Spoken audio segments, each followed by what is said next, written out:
The true preacher की कहानी विनम्रता और जो उपदेश दिया जाता है उसका अभ्यास करने के महत्व पर एक गहरा सबक प्रदान करती है। एक बार एक साधु था जो विद्वान और अच्छा वक्ता था। एक दिन वह मंच पर बैठा अपना उपदेश दे रहा था।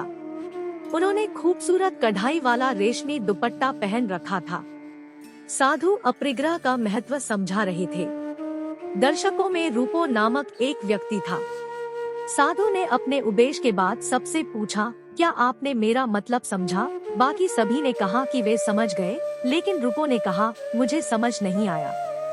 दूसरे दिन साधु ने अपरिग्रह के उसी सिद्धांत को कहानियों द्वारा समझाया और फिर प्रश्न पूछा, क्या तुम्हें समझ में आया? रूपो ने कहा, नहीं, मुझे समझ नहीं आया। 3 दिन बीत गए। हर दिन रूपो ने कहा, नहीं, मुझे समझ नहीं आया। साधु को आश्चर्य हुआ कि रूपो इस सरल सिद्धांत को क्यों नहीं समझ सका।